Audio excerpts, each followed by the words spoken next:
Smart సిటీగా అభివృద్ధి చెందుతున్న విశాఖ మహానగరం రాను రాను బిచ్చగాల హబ్గా మారుతోందా అంటే అవుననే చెప్పాలి. ఆర్టీసీ కాంప్లెక్స్, రైల్వే స్టేషన్ పరిసర ప్రాంతాల్లో ఎక్కడ చూసినా బిచ్చగాళ్లే కనిపిస్తారు. ఎవరో వస్తారు, ఏదో ఆహారం తెస్తారు అని ఆశగా ఎదురు చూడడమే వీరి నిత్య కృత్యంగా మారిపోయింది. నిరాశ్రయులకు ఆశ్రయం కల్పిస్తున్న వసతి గృహాలకు జీవీఎంసీ ప్రతి నెల అధిక మొత్తంలో నిధులు ఇస్తూనే ఉంది. మరి రోడ్డుపై ఇంతమంది బిచ్చగాళ్లు ఇంత దీనావస్థలో ఉంటే ఏసీ కార్లలో తిరిగే అధికారుల కళ్లకు వీరు కనిపించడం లేదా అని అందరికీ అనుమానాలు కలుగుతున్నాయి.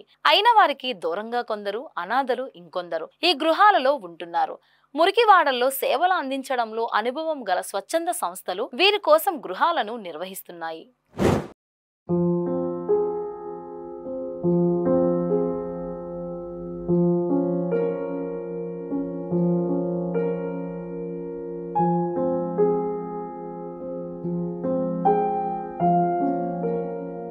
విశాఖ మహానగరంలో 2012 సంవత్సరం నుంచి 8 కేంద్రాలు పనిచేస్తున్నాయి. ఏయుటిడి సంస్థ ద్వారకా నగర్, భీమ్ నగర్ ప్రాంతాల్లో, వీసా సంస్థ బుచ్చిరాజుపాలెంలో, అమ్మా నాన్న చారిటబుల్ ట్రస్ట్ ఆరిలోవలో, రెడ్ క్రాస్ సంస్థ పెద్దవాల్తేరు, మహారాణిపేట ప్రాంతాల్లో, సమిష్టి సంస్థ భూపేష్ నగర్లో ఈ గృహాలను నిర్వహిస్తున్నాయి. నగరంలో ఇన్ని గృహాలు ఉన్నా సరే పలు జంక్షన్లలో ఇంకా నిరాశ్రయులు రోడ్ల మీద ఆహారం కోసం పడిగాపులు కాయడం విచారకరమనే చెప్పాలి. అయినా సరే జీవీఎంసీ అధికారులకు చీమ కుట్టినట్టు కూడా లేకపోవడం గమనార్హం. ప్రస్తుతం ఒక్కో కేంద్రం నిర్వహణకు గాను జీవీఎంసీలో గల యూసీడీ విభాగం ద్వారా నెలకు 6.24 లక్షల రూపాయల వంతున నిధులు ఖర్చు చేస్తున్నారు. ఆయా కేంద్రాలలోని నిరాశ్రయులకు ఉదయం పూట స్వచ్ఛంద సంస్థలు లేదా దాతలు ఆహారం ఇస్తున్నారు. ఇక రాత్రిపూట అక్షయ పాత్ర సంస్థ ద్వారా భోజనాలు సరఫరా చేస్తున్నారు.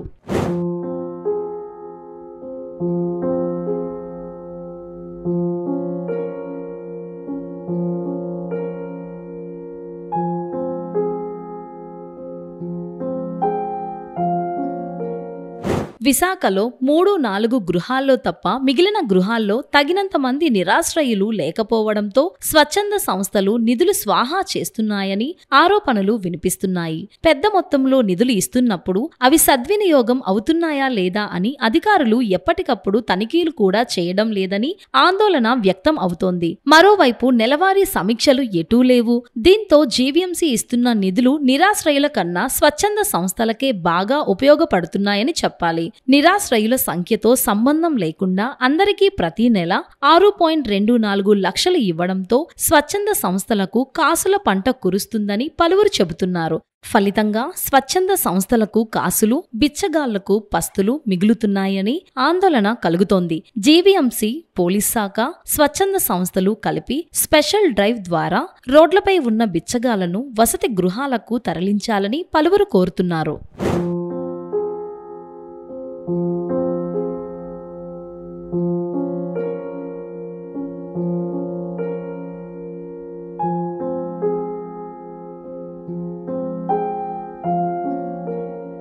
ఇక విశాఖ నగరంలో నిరాశ్రయుల సంఖ్య గణనీయంగా పెరుగుతోంది. ముఖ్యంగా ఇతర రాష్ట్రాల నుంచి పలు కారణాల చేత రైళ్లలో విశాఖ వచ్చేస్తున్నారు. వీరంతా రోడ్లపై బిచ్చగాళ్లుగా కాలం గడుపుతున్నారు. వీరందరికీ పునరావాసం కల్పిస్తామని నగర పోలీస్ కమిషనర్ సంగబ్రత బాగ్చి ప్రకటించడం తెలిసిందే. ఇక జీవీఎంసీ కమిషనర్ కేతన్ గార్గ్ సైతం ఈ నిరాశ్రయుల విషయంలో సానుకూలంగా స్పందించి వీరిని వసతి గృహాలకు తరలించే ఏర్పాటు చేయాల్సిన అవసరం ఎంతైనా ఉందనే చెప్పాలి. ఇక ఘనత వహించిన యూసీడీ విభాగం అధికారుల కళ్లకు వీరు ఎందుకని కనిపించరో ఎవరికీ అర్థం కాని విషయం. జిల్లా యంత్రాంగం చేపట్టే చర్యల ద్వారా అయినా సరే బిచ్చగాళ్ల జీవితాల్లో వెలుగులు వస్తాయని ఆశిద్దాం. ఇదేంటంటే నేను ఒక బీబీ ఇండస్ట్రీస్ అనమాట, నాది ఈ సీలింగ్ హ్యాంగర్స్. అండ్ ఇదేంటంటే ఆకలి విలువ తెలిసిన కాబట్టి ఎవ్రీ సాటర్డే నా ఇండస్ట్రీ తరఫున మేమే స్వయంగా నేను మా స్టాఫ్ అంతా కుకింగ్ తయారు చేసి ఎవ్రీ సాటర్డే అన్నట్టు ఇలా కంపల్సరీ పంచుకొని వస్తాం అనమాట. ఇదేంటంటే ఒక హ్యాబిట్గా నాకు అలవాటు అయిపోయింది. వీళ్ళు ఆకలితో ఉంటున్నారండి. ఆకలితో ఉండడం వల్ల ఏంటంటే వీళ్ళకి ఒకరోజు దొరుకుతుంది, ఒకరోజు దొరకట్లేదు. అందుకోసమే నాకు వల్ల అయిన ఒక సాయం అన్నది ఏంటంటే ఎవ్రీ సాటర్డే వీక్లీ 1 టైం పెట్టుకున్నాను అనమాట. ఎవ్రీ సాటర్డే పెట్టుకోవాలని. ఎందుకంటే వీళ్ళకి ఒకరోజు దొరకవచ్చు, ఒకరోజు దొరకపోవచ్చు. నా దగ్గర కలిగింది ఏదో కొంచెం పెడదామని ఒక సంతోషంతో పెడుతున్నాను. నేను మధురవాడలో కార్ షెడ్ దగ్గర స్టార్ట్ చేస్తానండి. నాది యాక్చువల్ మధురవాడ కార్ షెడ్ నుంచి స్టార్ట్ చేసి and railway station, beach road అలాగా ఎవ్రీ సార్ట్ ఒక 200 మెంబర్స్కి అన్నం పెడతానండి. అది ఆకలి తీరుస్తాను అనమాట. అది నా పేరు జ్యోతిర్మయి.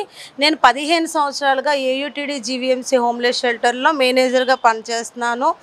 నేను ప్రతిరోజు ఫీల్డ్ విజిట్స్కి వెళ్ళి రోడ్ల మీద ఉన్న బెగ్గర్స్తో, ఆర్ఫనైజ్తో అందరితో మాట్లాడి నేను వీళ్ళందరినీ హోమ్స్కి తీసుకొని వస్తాము. ఇందులో చాలామంది డ్రగ్ అడిక్టెడ్ ఉంటారండి. వాళ్ళు మాత్రం షెల్టర్కి మేము వెళ్ళి ఎంత పిలిచినా కూడా షెల్టర్కి రారు. ఎందుకంటే వాళ్ళకి షెల్టర్లో మందు మిగతా ఏమి దొరకవు కాబట్టి వాళ్ళు రోడ్డు మీద నుంచి రారు. షెల్టర్ అవసరమైన వాళ్ళు మాత్రం కంపల్సరిగా షెల్టర్స్కి వస్తారు. మన వైజాగ్లో ఇప్పటి వరకు 8 షెల్టర్స్ ఉన్నాయి. ఏయుటిడి నిర్వహిస్తున్న షెల్టర్ల కెపాసిటీ మాత్రమే 100 కెపాసిటీ ఉంది. మిగతా షెల్టర్స్ అన్నీ 50, 30 కెపాసిటీ ఉన్నాయి. అందువల్ల రోడ్ల మీద చాలామంది ఉండిపోతున్నారు. ఇంకా మా షెల్టర్స్లో 90 పైగా రెసిడెంట్స్ అనే వాళ్ళు ఉన్నారు. ఇప్పటికీ షెల్టర్ అనేది నిండిపోవడం వల్ల మిగతా వాళ్ళని వదిలేస్తున్నాము. కొంతమంది అయితే అసలు రోడ్డు మీద నుంచి షెల్టర్స్కి రావడానికి కూడా చాలా ఇబ్బంది పెడుతున్నారు సార్.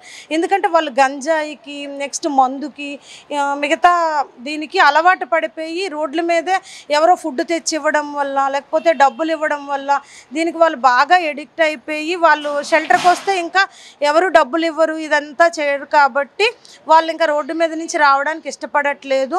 మేము షెల్టర్కి తీసుకొచ్చిన తర్వాత మానసిక వికలాంగులకి సైకియాట్రిస్ట్కి చూపించి ట్రీట్మెంట్ చేయిస్తాం సార్.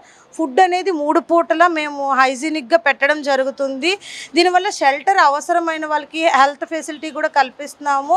ఇవన్నీ చేయడం వల్ల షెల్టర్ అవసరమైన వాళ్ళు షెల్టర్ కంపల్సరిగా వస్తున్నారు. కానీ మిగతా చాలామంది రోడ్ల మీద ఉండిపోతున్నారు సార్. మా షెల్టర్స్ అయితే ఫుల్ అయి ఉన్నాయి. షెల్టర్ కెపాసిటీ నిండిపోవడం వల్ల కూడా మేము మిగతా వాళ్ళని కూడా తెచ్చి ఎక్కడ పెట్టాలో తెలియక పూర్తిగా వాళ్ళని లేకుండా చేయలేకపోతున్నాము.